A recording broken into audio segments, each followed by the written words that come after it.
નમસ્કાર મિત્રો, આજે સીધું ને સટમાં ગુજરાતભરના જે ઉત્સુક ઉમેદવારો છે એલઆરડીમાં એમના વિશે આપણે વાત કરવાના છીએ અને એમને કઈ રીતે અન્યાય થઈ રહ્યો છે એની આપણે વાત કરવાના છીએ, કારણ કે આપણે તો ગાય વગાડીને જે સાચી વાત હશે એ કહેવાના છીએ.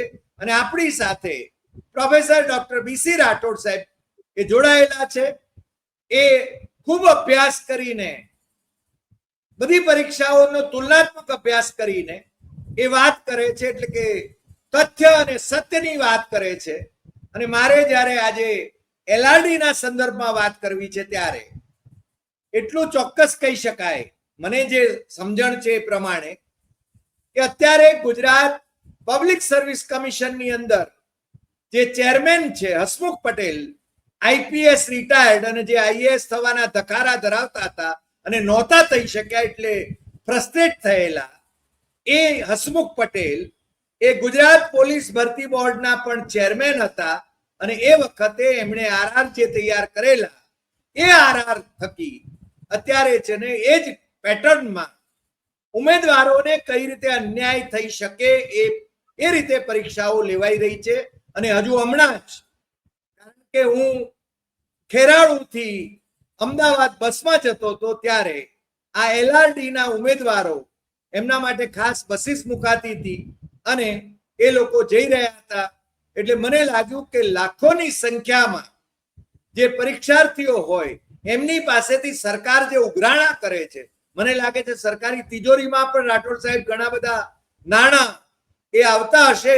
જો બેકારોની પાસેથી સરકાર ઉઘરાણી કરતી હોય તો મને લાગે છે સરકારને લૂંટારી સરકાર કહેવી પડે એવું હું તો બહુ સ્પષ્ટપણે માનું છું. કારણ કે નોકરી, સરકારી નોકરી આપવાની જવાબદારી એ રાજ્ય સરકાર અને કેન્દ્ર સરકારની છે. અને નરેન્દ્ર મોદીએ તો દર વર્ષે કેન્દ્ર સરકાર તરફથી 2 કરોડ સરકારી નોકરીઓ આપવાનું વચન આપ્યું હતું, ગાજર લટકાવ્યું હતું. પરંતુ આજે 45 વર્ષમાં સૌથી વધારે બેકારી આ દેશમાં છે એવા આંકડાઓ પણ સરકારના પોતાના છે. અને ગુજરાતના ઉમેદવારોને જે રીતે અન્યાય થઈ રહ્યો છે એ લોકોનો અવાજ એ સીધું ને સટમાં આપણે રજૂ કરતા રહીશું, રજૂ કરતા રહ્યા છીએ. અને એમાં કોઈની હાડાબારી આપણે રાખવાની જરૂર નથી, કારણ કે આપણે સાચી વાત લઈને આવીએ છીએ અને આપણે છે ને યુવાધનની સાથે છીએ એ બાબત પણ આપણે બહુ સ્પષ્ટપણે કહેવા માંગીએ છીએ. મારી સાથે આજે દર્શક મિત્રો અને ખાસ કરીને હું તો યુવા મિત્રોને સંબોધું છું. અને આજે મારી સાથે ડોક્ટર બીસી રાઠોડ સાહેબ એ વિગતે વાત કરવાના છે. એટલે આટલી પાર્શ્વભૂમિ મૂકીને માંડીને હું રાઠોડ સાહેબની સાથે, રાઠોડ સાહેબ પોતે જ અને આના વિશે વધારે વિગતવાર વાત કરે, કારણ કે હજુ હમણાં જ એલઆરડીની પરીક્ષા એ યોજાઈ ગઈ છે. અને મને કેટલુંક એવું જાણવા મળ્યું હતું કે કેટલાક પેપર ટફ હતા અને ખરેખર શું થયું એ તો આપનો અભ્યાસ એના વિશે જે હોય એ આપ પ્લીઝ રજૂ કરો. રાઠોડ સાહેબ. નમસ્તે. હવે આપણે શરૂ કરીએ પહેલા કે સરકાર જે આફતમાંથી અવસર સર્જવાની વાત કરે છે તો રેવન્યુ તલાટીની જે પરીક્ષા છે એ પરીક્ષામાં સરકારને 20 કરોડથી પણ વધારે આવક થઈ છે ફોર્મમાંથી, 500 રૂપિયા, રાઈટ? એટલે આ પહેલી વાત કહીને આપણે આગળ વધીશું. એટલા માટે મેં લૂંટારી સરકાર કહી. હા, કે બેકારોની પાસેથી સરકાર કરોડો રૂપિયા લૂંટે છે. ખરેખર તો એમને ફ્રી પરીક્ષામાં બેસાડવા જોઈએ. જી, વાત સાચી છે. હવે આપણો જે વિડીયો છે, એપિસોડ છે, એના કેન્દ્ર સ્થાને પક્ષપાત રહેલો છે કે જો સંભાવ રીતે ચાલતું હોય સમાનતાના રીતે તો આપણને આવા એપિસોડ કરવાની કોઈ જરૂર પડે નહીં. પણ આવું જે પક્ષપાત ભર્યું જે વલણ છે એ પક્ષપાત ભર્યું વલણ કઈ રીતે કઈ કઈ જગ્યાએ અપનાવી શકાય છે એ આપણે જોયું. આપણે જીપીએસસીના ઇન્ટરવ્યુમાં આ પક્ષપાત થઈ રહ્યો છે એ જોયું. બીજી વસ્તુ કે પરીક્ષાનો જે અભ્યાસક્રમ કઈ રીતે કરવામાં આવે છે એ વિશે જોયું. રેવન્યુ તલાટીનો જે અભ્યાસક્રમ એમણે જે ઘડ્યો છે જીપીએસસી કરતા પણ કઠિન, એમાં પણ પક્ષપાતનું વલણ છે. અને પોલીસ ભરતીના જે આરઆર છે એ આરઆર પણ પક્ષપાત થઈ શકે, જે વંચિત વર્ગ છે એ સરકારી નોકરીમાંથી બાકાત રહી શકે, એ પ્રકારનું જ આખું આયોજન થઈ રહ્યું છે. અને અભ્યાસક્રમ પણ એવો રાખવામાં આવે છે અને ઇવન પેપરો પણ એવા કાઢવામાં આવે છે. એટલે કે દરેક સ્ટેજે આ જે પક્ષપાત છે એ પક્ષપાત ભર્યું વાતાવરણ આપણને જોવા મળે છે. હવે બીજી બે બાબતો ગેરસમજ અંગેની છે, થોડીક હું સ્પષ્ટતા કરી લઉં કે મોટાભાગના લોકોની એવી ફરિયાદ છે કે અનામત વાળા મેરિટના ભોગે લાભ લઈ જાય છે. પણ હરિભાઈ સાહેબ, આ વસ્તુ એ સત્ય નથી, કારણ કે 19/3/2025 નું જે જીપીએસસી નું જે રિઝલ્ટ આવ્યું છે તે જીપીએસસી ના રિઝલ્ટમાં ઓબીસી અને એસસી ના વિદ્યાર્થીઓના સરેરાશ માર્ક્સ એ જનરલ અને ઈડબ્લ્યુએસ કરતા ઘણા વધારે છે, રાઈટ. અને આવું તો એસસી નું રિઝલ્ટ તો એ લોકો કરતા ઘણું આગળ જાય છે. એક આ ગેરસમજ ફેલાવવામાં આવે છે. બીજી બાબત ગેરસમજની એ છે કે જે જનરલ કેટેગરી છે એ જનરલ કેટેગરીમાં જે અનામત વર્ગમાં જે નથી આવતા એવા લોકો એવું માને છે કે આ અમારા બાપનું છે, આમાં કોઈનો હક નથી. અને જે પરીક્ષાનું સંચાલન કરે છે એમની પણ માનસિકતા એવી છે કે એક વખતે અનામત કેટેગરી વાળાની જગ્યાઓ ભરાઈ ગઈ એટલે એમનું કશું બચતું નથી જનરલમાં, તો આપણે બીજાને જ લેવાના છે. આવી માનસિકતા પરીક્ષાને જે સંચાલન કરી રહ્યા છે એવા લોકોને છે. અને આખો અન્યાય અહીંયાથી શરૂ થાય છે. જે આ કોન્સ્ટેબલની અને પીએસઆઈની ભરતીના જે આરઆર કરવામાં આવ્યા છે એ આરઆરમાં પણ આ જ વાત છે. અને એ અંગે મેં મે 2024માં ભરતી બોર્ડ ને પોલીસ ભરતી બોર્ડમાં હું રૂબરૂ જઈને લખીને આપીને આવ્યો હતો. પણ એ વખતે તો એ મોટા પોલીસ અધિકારીના મૂડમાં હતા એટલે આપણી અરજીની એમને નોંધ પણ લીધી નહીં. મુખ્યમંત્રીશ્રીને પણ મેં રજૂઆત કરી હતી. હવે જે પક્ષપાતી જે આરઆર કર્યા છે એની થોડીક વાત કરીને પછી આપણે પેપરની વાત કરીએ. તો સૌથી પહેલા તો એમને દોડના માર્ક્સ કાઢી નાખ્યા પોલીસ અને પીએસઆઈ બંનેમાંથી. હવે પોલીસ ભરતીમાં જે શારીરિક ક્ષમતા છે એ મહત્વની બાબત છે. ગામડાના જે વિદ્યાર્થીઓ છે સવારના પોરમાં ખેતરમાં એકાદ બે ઓટા મારતા હોય, કામ કરતા હોય, એટલે શરીર એમનું ખડતલ હોય. અને આવા વિદ્યાર્થીઓ એ દોડમાં આગળ હોય, એમને કોઈ પહોંચી વળે નહીં દોડમાં. અને એ એમને કાયદેસર રીતે બાકાત કરવા માટે પછી આવું ગતકડું લાયા કે તમે ગમે તેટલું ઝડપી દોડશો તો તમારા માર્ક્સ ગણાશે નહીં. 25 મિનિટમાં 5000 મીટર દોડવાનું હતું તો ગામડાના વિદ્યાર્થીઓનો એવો સાહેબ રેકોર્ડ છે કે 19 ને 20 મિનિટમાં 18 મિનિટમાં દોડવાનો રેકોર્ડ છે. અને આટલું ઝડપી દોડે તો વિદ્યાર્થીઓને એક્સ્ટ્રા બોનસ માર્ક્સ મળતા હતા. અને એના લીધે જો લેખિતમાં થોડાક માર્ક્સ ઓછા આવે તો ગામડાના આવા ઘણા બધા વિદ્યાર્થીઓ પાસ થતા હતા. તો એકી ઝાટકે આ કાઢી નાખ્યો. એનાથી ગામડાના ઘણા બધા વિદ્યાર્થીઓ, એમાં એસસી એસટી ઓબીસી નો આપણે નથી કરતા, પણ દરેક વર્ગના જે ખેતી સાથે મજૂરી સાથે જોડાયેલા છે એ બધાને અન્યાય કર્યો. તો પહેલી બાબત કરી. બીજી બાબત એમણે એ કરી, અને આ ગતકડું એમને 2024 અને 25ની ગુજરાતની એક નહીં જેટલી પરીક્ષાઓ લેવાય એ બધી પરીક્ષાઓમાં એમણે લીધું. એ છે કે મેથ્સ રીઝનિંગનું વેઇટેજ. સરકાર જે દર વર્ષે આર્થિક સામાજિક સમીક્ષા નામનું એક પુસ્તક બહાર પાડે છે બજેટ પછી, તો એ પુસ્તકમાં સ્પષ્ટ એમની આંકડાકીય વિગત છે કે ગુજરાતમાં આર્ટ્સ અને સાયન્સના વિદ્યાર્થીઓ 80% છે અને 20% જેટલી સંખ્યા એ સાયન્સના વિદ્યાર્થીઓ છે. પણ આ બધી જ પરીક્ષાઓમાં એમણે મેથ્સ રીઝનિંગનું વેઇટેજ વધારી દીધું. કોન્સ્ટેબલમાં 60 માર્ક્સનું મેથ્સ રીઝનિંગ કરી દીધું, પીએસઆઈમાં 100 માર્ક્સનું મેથ્સ રીઝનિંગ કરી દીધું. એટલું નહીં, પણ એમાં 40% તમારે ફરજિયાત લાવવાના. હવે મેથ્સ રીઝનિંગ એ પોલીસ માટે કઈ ઇસેન્શિયલ ક્વોલિફિકેશન નથી, અનિવાર્ય એ લાયકાત કે જરૂરિયાત નથી, પણ જે ગામડાના છોકરાઓ માટે કઠિન પડે છે એમને અનિવાર્ય લાયકાત બનાવી. એટલું જ નહીં, પણ એમાં 40% મેરિટ ફરજિયાત કર્યું કે 40% એમાં ના આવે તો તમે બાકાત. એટલે વિદ્યાર્થીઓને બે રીતે એમાં માર પડ્યો. એક આ વસ્તુ થઈ. બીજી બાબત એમણે એ કરી કે એમાં પીએસઆઈ નું જે પેપર છે એમાં તો ત્રણેક આવા સ્ટેજ રાખ્યા કે આમાં 40%, આમાં 40%, આ બંનેમાં 40% ના આવે તો મેથ્સ રીઝનિંગ નું પેપર જોવાનું નહીં, એ પ્રકારનું કર્યું. એટલે આ બાકાત કરવા માટેની એમની આખી એક સ્ટ્રેટેજીનો ભાગ છે.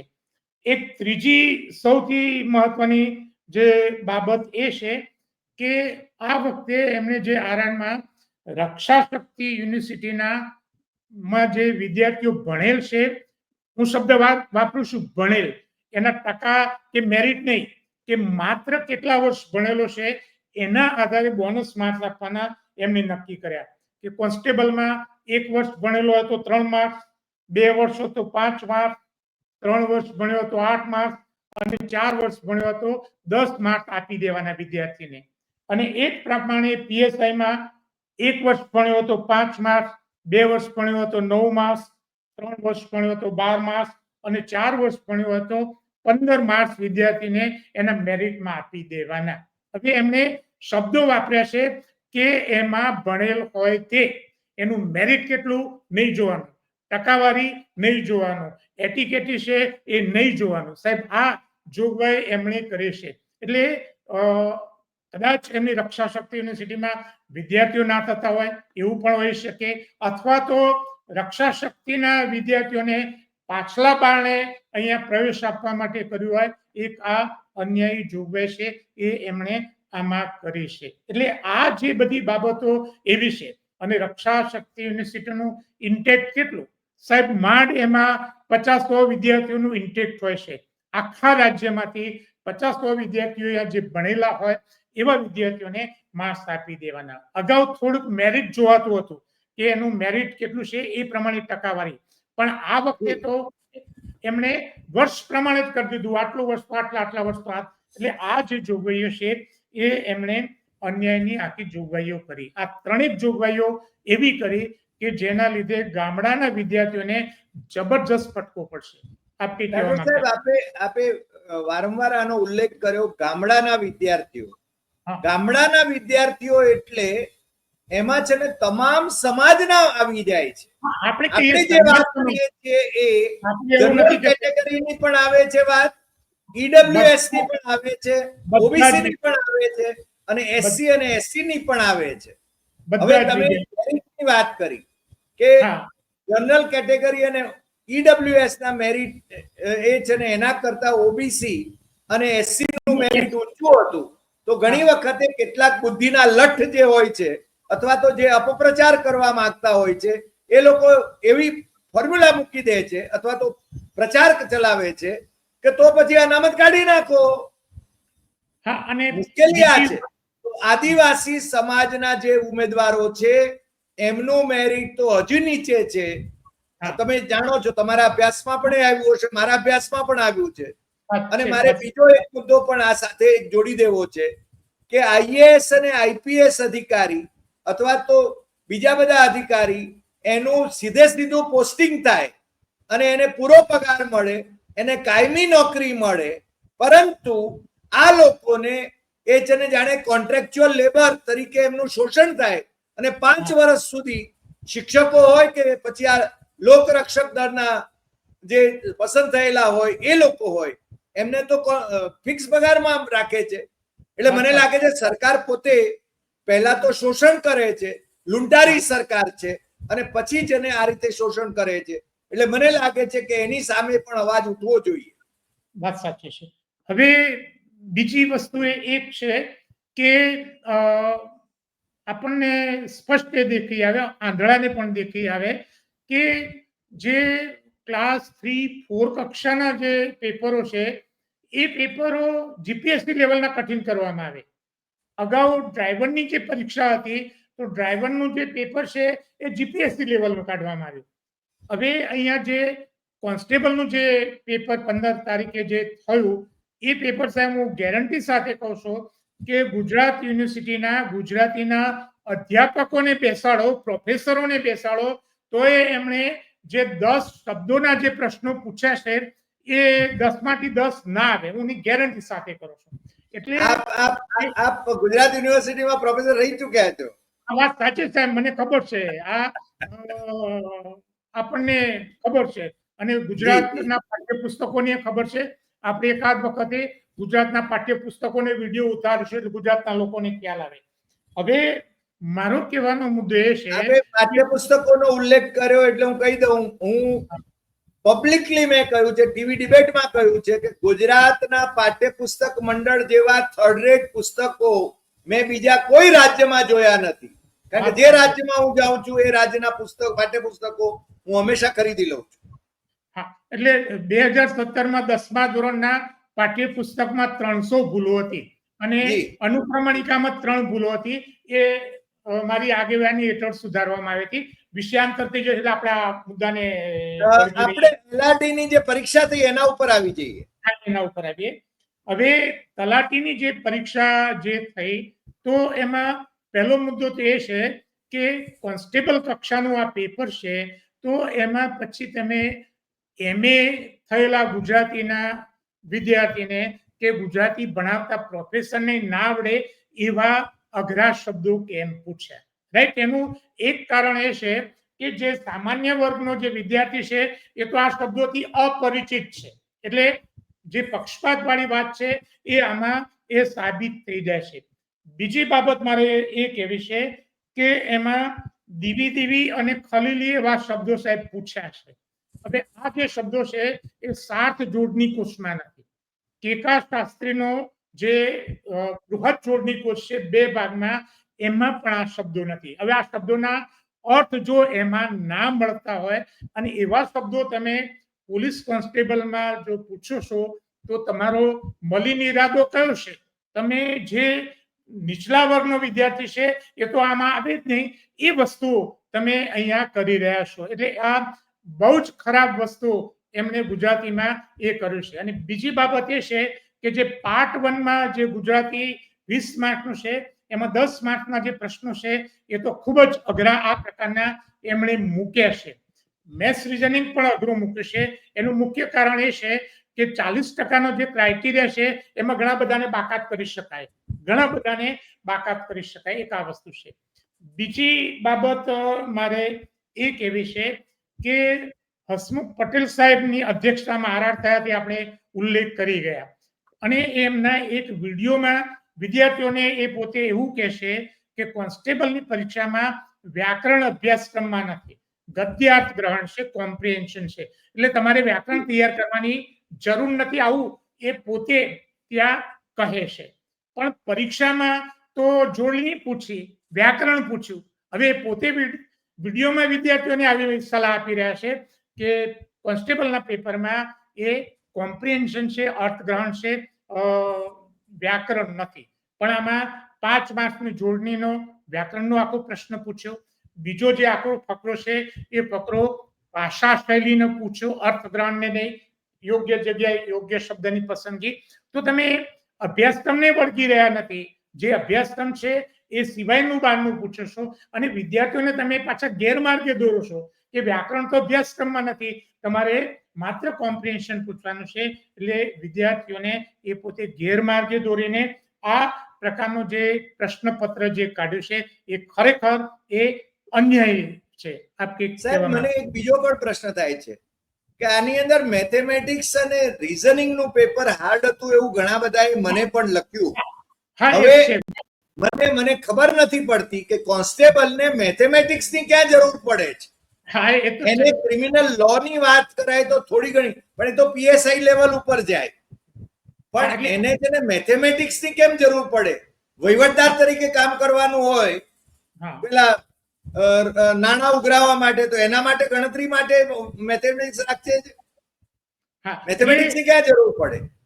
એટલે અગાઉ જે પરીક્ષાનું જે ભરતી બોર્ડ હતું તો એમાં થોડો કાયદો પણ અભ્યાસક્રમમાં હતો, ફોજદારી ધારો છે, પુરાવાનો કાયદો છે, અને ક્રિમિનલ પ્રોસિજર કોડ એ પણ હતું. એ એમણે આ બધું જ કાઢી નાખ્યું. હવે એ તો હોવું જોઈએ, બેઝિક તો હોવું જોઈએ.